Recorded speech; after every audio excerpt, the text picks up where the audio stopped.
यह कहानी राजस्थान के एक छोटे से गांव की है, जहां राधिका नाम की एक साधारण सी पर बेहद खूबसूरत और समझदार लड़की रहती थी।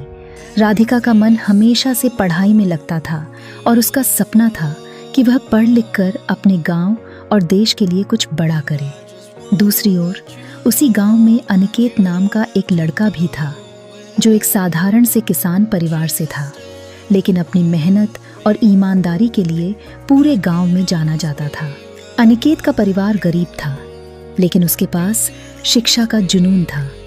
उसके पिता ने जैसे तैसे करके उसे पढ़ने का मौका दिया और अनिकेत ने अपनी पूरी मेहनत से पढ़ाई में उत्कृष्टता हासिल की। वह न केवल पढ़ाई में अच्छा था, बल्कि गांव के बच्चों को भी पढ़ाया करता था, भी अच्छे इंसान बन सके। एक दिन राधिका की नज़र अनिकेत पर पड़ी, जब वह गांव के छोटे बच्चों को पेड़ के नीचे बैठकर पढ़ा रहा था। उसकी सादगी, मेहनत और बच्चों के प्रति उसकी जिम्मेदारी देखकर राधिका बहुत प्रभावित हुई। उसके मन में अनिकेत के प्रति आदर और स्नेह के भाव आने लगे और धीरे धीरे यह भाव एक गहरे प्रेम में बदल गया। राधिका और अनिकेत की मुलाकातें बढ़ने लगीं और दोनों में धीरे धीरे गहरी दोस्ती हो गई। राधिका को अनिकेत का सपना बहुत पसंद आया कि वह गांव के बच्चों को शिक्षित करना चाहता था और यह कि वह अपने गांव को एक बेहतर जगह बनाना चाहता था। अनिकेत भी राधिका की प्रतिभा और उसकी ईमानदारी से बहुत प्रभावित था। दोनों ने एक दूसरे के साथ अपने सपने साझा किए और दोनों ने एक दूसरे के साथ जिंदगी बिताने का सपना देखना शुरू किया, परंतु उनके परिवार और समाज को यह रिश्ता मंजूर नहीं था। राधिका के परिवार वाले चाहते थे कि वह एक अच्छे और संपन्न घर में शादी करे, जबकि अनिकेत के परिवार को भी डर था कि उनकी गरीबी के कारण राधिका का परिवार इस रिश्ते को कभी स्वीकार नहीं करेगा। समाज में दोनों के बीच सामाजिक और आर्थिक अंतर एक बड़ी बाधा बन गया, लेकिन राधिका और अनिकेत ने एक दूसरे से वादा किया कि चाहे कितनी भी मुश्किलें आएं, वे एक दूसरे का साथ नहीं छोड़ेंगे। समय बीतता गया और इस दौरान राधिका और अनिकेत ने अपनी पढ़ाई पूरी कर ली। अनिकेत ने एक अच्छी नौकरी पा ली, जिससे उसकी आर्थिक स्थिति कुछ हद तक ठीक हो गई थी।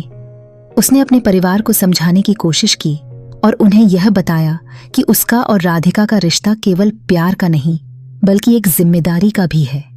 दोनों एक दूसरे के सपनों का साथ देना चाहते थे और एक बेहतर समाज का निर्माण करना चाहते थे। धीरे धीरे परिवार वालों का दिल भी पिघल गया और उन्होंने इस रिश्ते को स्वीकार कर लिया। अंततः राधिका और अनिकेत ने शादी कर ली और एक नई जिंदगी की शुरुआत की। लेकिन उनकी कहानी यहीं खत्म नहीं होती। शादी के बाद दोनों ने मिलकर अपने गांव में एक स्कूल खोला, जहां वे गांव के गरीब बच्चों को मुफ्त में शिक्षा देने लगे। उनके इस प्रयास से न केवल गांव का भविष्य सुधरने लगा, बल्कि उनका यह काम दूर दूर तक मशहूर हो गया। उनकी लगन और मेहनत से प्रेरित होकर और भी लोग उनके साथ जुड़ने लगे और धीरे धीरे उनका स्कूल एक बड़े शिक्षण संस्थान में बदल गया। इस कहानी का नैतिक यह है कि सच्चा प्यार केवल शारीरिक आकर्षण नहीं होता, बल्कि एक दूसरे के सपनों और विचारों का सम्मान करना भी होता है। यदि दोनों साथी एक दूसरे का साथ दें और अपने लक्ष्य के प्रति ईमानदार रहें, तो जीवन की हर मुश्किल को पार किया जा सकता है। सच्चा प्रेम केवल पाने का नाम नहीं है, बल्कि देने का भी नाम है। जब हम अपने साथी के सपनों को अपना बना लेते हैं, तो न केवल हमारा रिश्ता मजबूत होता है, बल्कि हमारी जिंदगी भी एक नई दिशा में बढ़ती है।